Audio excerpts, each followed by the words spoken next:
Mengapa ada kaum terdidik atau intelektual yang membela mati-matian kelas penguasa walaupun penguasa itu jelas-jelas salah? Mengapa dalam setiap kebijakan yang menyebabkan perusakan lingkungan, pengurangan kesejahteraan bagi pekerja, selalu ada saja kaum intelektual yang melalui penelitian ilmiahnya membenarkan kebijakan itu? Apakah ini semata karena uang dan kekuasaan? Secara lebih jauh, dapatkah hegemoni yang dibangun di atas kekuatan finansial yang begitu besar dan didukung oleh kaum intelektual papan atas dapat dikalahkan oleh kelas pekerja atau kaum proletariat? Menurut Antonio Gramsci, sekuat apapun hegemoni tetap dapat dikalahkan. Akan tetapi, ada prasyarat tertentu agar gerakan kontra hegemoni mampu memenangkan perjuangannya. Apa itu? Nah, pada sesi kali ini, kami dari Media Tanah Merdeka akan berupaya menjawab pertanyaan tersebut. Jangan lupa simak berbagai video dan ikuti akun Media Tanah Merdeka agar tidak ketinggalan berbagai informasi bermanfaat dari kami. Pada bagian pertama di sesi ini, kita akan mengulas tentang wajah ganda intelektual organik. Ada kutipan menarik dari Antonio Gramsci bahwa semua orang adalah intelektual, tetapi dalam masyarakat tidak semua orang menjadi intelektual. Artinya, intelektual dalam perspektif Gramscian tidak bergantung pada gelar akademik atau seberapa tinggi sekolah yang ditempuh. Intelektual menurut Antonio Gramsci adalah mereka yang mencurahkan pikiran dan tenaganya untuk orang banyak, untuk mendorong cita-cita tertentu dalam bermasyarakat. Seperti yang telah diulas di video sebelumnya, hegemoni dibangun dan dipertahankan oleh masyarakat sipil atau yang disebut Gramsci sebagai intelektual organik. Bagi kelas penguasa, peran intelektual organik ini adalah untuk membenarkan dan merasionalisasi bekerjanya kekuasaan agar diterima oleh masyarakat luas. Itu mengapa ketika ada kebijakan yang dapat memicu banyak penolakan, para intelektual organik kelas penguasa berupaya menyebarkan berbagai narasi untuk meyakinkan rakyat bahwa kebijakan tersebut adalah positif dan bermanfaat. Misalnya ketika ada kebijakan Omnibus Law Cipta Kerja yang secara jelas telah menurunkan perlindungan bagi pekerja dan menurunkan perlindungan bagi lingkungan hidup, serta secara jelas kebijakan itu hanya menguntungkan para pemodal, para intelektual organik tetap berupaya untuk menyebarkan narasi-narasi kebaikan dari Omnibus Law ini, bahwa dengan kebijakan ini maka akan banyak lapangan kerja layak dan akan menguntungkan banyak rakyat.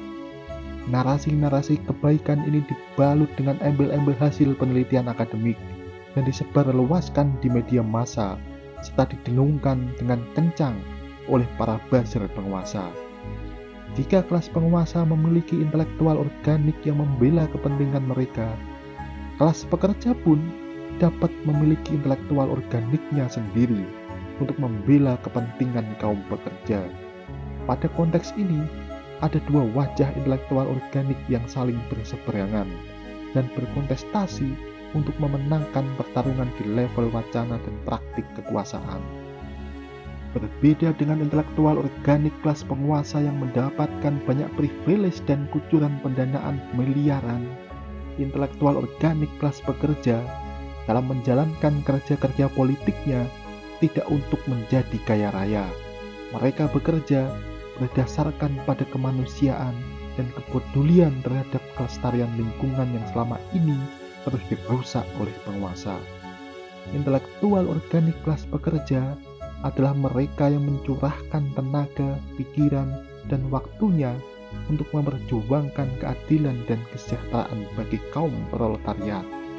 Perjuangan yang dilakukan adalah untuk membangun kekuatan hegemoni tandingan atau disebut sebagai gerakan kontra hegemoni. Kontribusi intelektual organik dalam gerakan ini adalah untuk membangun pendidikan alternatif, mengembangkan media massa alternatif, membuat penelitian tandingan, mengembangkan kesenian atau kebudayaan rakyat, membangun karya sastra yang berpihak kepada pekerja, mendorong arah kehidupan beragama untuk tujuan pembebasan, dan juga kerja-kerja di ranah suprastruktur lainnya. Dengan pembangunan kontrahegemoni ini, maka berbagai informasi manipulatif di media milik penguasa dan penelitian yang pesanan, ajaran keagamaan yang membenarkan ketidakadilan, dan karya sastra yang mengilusi kesadaran massa berupaya untuk dikalahkan. Bagaimana untuk menjungkalkan hegemoni kelas penguasa tersebut yang telah menciptakan kesadaran palsu bagi kelas pekerja? Nah, di bagian berikutnya kita akan membahas tentang blok historis sebagai aliansi perlawanan. Gagasan penting lainnya dari pemikiran Antonio Gramsci sebelum ia dieksekusi oleh rezim fasis Italia adalah tentang blok historis. Bagi Gramsci, ketidakadilan yang dialami oleh buruh tani tidak bersifat eksklusif, tetapi terhubung dengan ketidakadilan yang dialami oleh masyarakat tertindas lainnya. Misalnya, ketidakadilan yang dialami oleh buruh pabrik, masyarakat adat, pekerja di sektor pendidikan, hingga perempuan kelas pekerja. Hal itu karena dalam kapitalisme telah mengakar begitu kuat hegemoni mereka segala lini kehidupan masyarakat, sehingga dampaknya dirasakan oleh pekerja di lintas sektoral. Dampak dari kapitalisme yang telah merugikan banyak pihak membuat langkah untuk melawan kapitalisme juga memerlukan adanya aliansi dari banyak pihak yang selama ini telah dieksploitasi dan ditindas dalam sistem ekonomi kapitalis. Dalam bahasa Antonio Gramsci, aliansi dari masyarakat yang telah dimarginalkan dan diperlakukan tidak adil oleh kelas penguasa ini sebagai blok historis. Melalui blok historis, maka perlawanan terhadap hegemoni penguasa tidak berlangsung seperti riak-riak saja, atau sekedar teriakan sayup-sayup yang dilakukan oleh segelintir orang. Blok historis adalah perkumpulan politik kaum yang tertindas untuk menuntut keadilan, sehingga melibatkan banyak orang untuk menggulingkan segelintir penindas yang duduk di kekuasaan. Lantas, bagaimana kekuatan blok historis ini berupaya untuk memenangkan pertarungannya, dan bagaimana caranya? Nah, di sesi berikutnya kita akan mengulas tentang perang posisi sebagai pertarungan kelas. Menurut Antonio Gramsci, upaya untuk menggulingkan kekuasaan yang bertindak tidak adil adalah melalui perang posisi. Perang posisi ini berbeda dengan perang bersenjata yang brutal. Perang yang dimaksud dalam perang posisi adalah pertarungan yang mengedepankan aspek persuasif, bukan pertarungan secara fisik. Dengan pendekatan seperti itu, beberapa kalangan menyebut strategi perang posisi dari Antonio Gramsci sebagai bentuk dari humanisme dalam mencapai sosialisme, yang berbeda dengan gagasan yang diusung kaum kiri sebelumnya, yang sebagian besar menekankan pada perang fisik sebagai langkah mencapai sosialisme. Perang posisi dilakukan melalui kekuatan blok historis kelas pekerja untuk bertarung dengan hegemoni dari kelas penguasa. Pertarungan dalam perang posisi tidak seperti perang fisik atau perang bersenjata yang dilakukan dengan waktu yang cenderung singkat. Perang posisi merupakan pertarungan yang berlangsung secara perlahan dan dalam jangka waktu yang panjang. Gerakan kontrahegemoni ketika melakukan perang posisi, maka mereka melakukan penggerogotan atau pengikisan secara perlahan tembok pertahanan hegemonik dari kelas penguasa. Misalnya, melalui kerja-kerja politik untuk menyadarkan kaum tertindas yang sebelumnya tertidur dalam kesadaran palsu, yang membuat mereka cenderung membela kaum penindas menjadi memiliki kesadaran baru yang lebih progresif. Dengan perluasan penyadaran tersebut, maka perekrutan kaum tertindas ke blok historis menjadi dimungkinkan, sehingga aliansi kelas tertindas dalam blog historis dapat semakin besar dan kuat, sehingga dapat menandingi dan menjungkalkan hegemoni kelas penguasa. Langkah penjungkalan kelas penguasa tersebut dapat dilakukan dalam berbagai hal, misalnya melalui pemilu secara demokratis atau melalui berbagai aksi-aksi kolektif di tingkat lokal. Sekali lagi, artinya dalam perang posisi, penjungkalan hegemoni kelas penguasa tidak dilakukan dengan perang fisik yang berdarah-darah, tetapi mengedepankan cara-cara persuasif.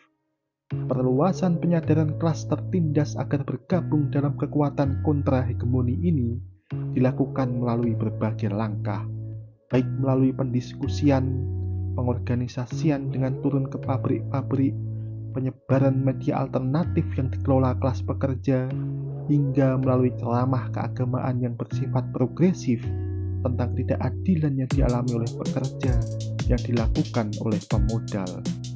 Dengan perluasan penyadaran tersebut dan semakin banyaknya kaum tertindas yang bergabung dalam gerakan kontra hegemoni, maka perang posisi sebagai perjuangan kelas menjadi semakin berpeluang besar untuk dimenangkan, sehingga kekuatan hegemonik dari kelas penguasa dapat semakin dikikis dan dijungkalkan.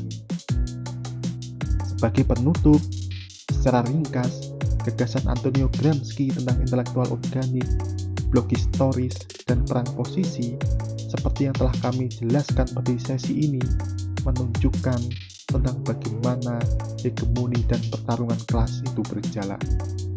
Pada perkembangannya, gagasan dari Gramsci tentang hegemoni berupaya dikembangkan oleh para intelektual lain, misalnya Laclau, Mouffe, dan juga Michel Foucault.